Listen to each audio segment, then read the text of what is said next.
નખત્રાણા તાલુકા પંચાયતની ખાસ સામાન્ય સભા તાલુકા પંચાયત પ્રમુખ ભારતીબેન નીતિનગીરી ગોસ્વામીના અધ્યક્ષસ્થાને મળી હતી. તાલુકા વિકાસ અધિકારી હાર્દિક ગઢવીએ સભ્યોને આવકારીને એજન્ડા રજૂ કર્યો હતો. વિપક્ષના નેતા અશ્વિનભાઈ રૂપારેલે ખાસ સામાન્ય સભામાં વિવિધ પ્રશ્નો અંગે વિરોધ નોંધાવ્યો હતો, જેમાં વરસાદની સિઝન હોતા પાણીના નિકાલ માટે આયોજન, તાલુકાભરમાં અનેક સમસ્યા, પાણી, ગટર, આરોગ્ય, શિક્ષણના અટકેલા કામો શરૂ કરવા, કિસાનો, ખેતી, પશુપાલન, યુવાનો, રોજગારલક્ષી તેમજ આવાસના પ્લોટ સહિતના પ્રશ્નો ઉઠાવી સખત વિરોધ નોંધાવ્યો હતો.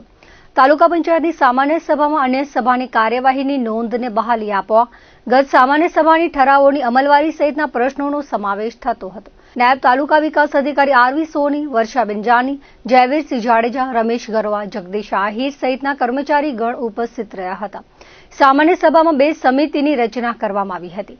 સામાજિક ન્યાય સમિતિના 5 સભ્યો વરાયા હતા, જેમાં પૂજાબેન ભરતભાઈ વાઘેલા, મનીષ સામંત મહેશ્વરી, યશોદાબેન, મંજુલાબેન, સોમાભાઈ લતા તથા રમેશભાઈ પરમારનો સમાવેશ થાય છે. જ્યારે કારોબારી સમિતિના ચેરમેન તરીકે બેચરલાલ રૂડાણી, કલ્પેશ સચદે, જેસાભાઈ આહિર, જ્યોતિબા સોઢા, મંજુલાબેન લતા, સ્મિતાબેન ભીમાણી, ઇલિયાસ પિંજારા તેમજ 7 સભ્યોનો સમાવેશ થાય છે. ભાજપના તમામ સભ્યો ઉપરાંત કોંગ્રેસના શારદાબેન આહિર, ગીતાબેન આહિર, કાજલબેન ગઢવી, ઓસમાણ સુમરા, રિદ્ધિબેન પટેલ, સલીમ જીએજા ઉપસ્થિત રહ્યા હતા.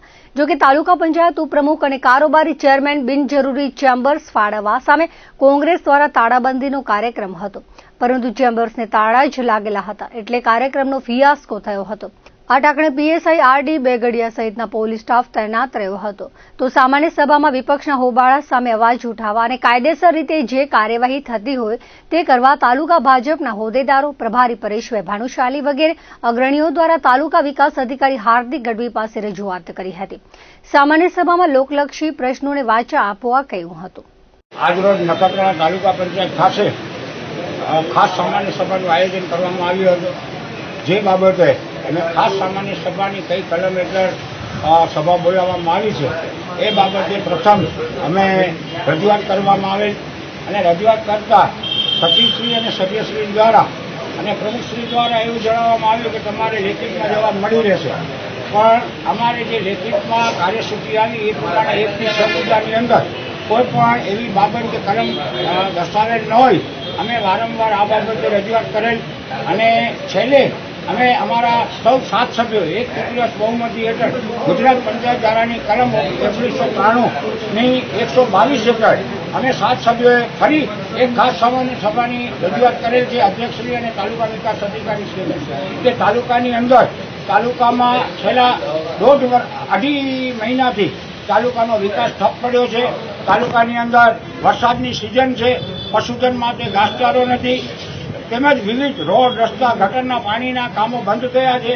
અનેક તાલુકાની અંદર જ્યારે સમસ્યા હોય ત્યારે આ માત્ર ભાજપની આ તાલુકા પંચાયત દ્વારા બહુમતીના જોરે દાદાગીરીથી તેમાં પણ અમારો જે પણ તાલુકા પંચાયતમાં સભ્યોનો અધિકાર હોવા છતાં અમુક લોકો દ્વારા ખુલ્લેઆમ દાદાગીરી કરી અને અમને ડરાવવા ધમકાવવાનો જો પ્રયત્ન કરવામાં આવશે તો આગામી દિવસોની અંદર આનું પરિણામ આખો તાલુકો કોંગ્રેસનો ભેગો કરી અને વિરોધ કરવામાં આવશે.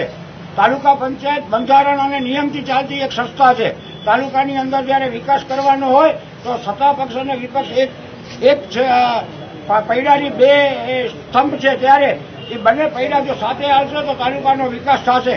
તો જો ગેરકાયદેસર જે પણ પ્રવૃત્તિઓ આગામી સમયમાં પણ ચાલશે તો અમે એ પણ બંધ કરાવશું.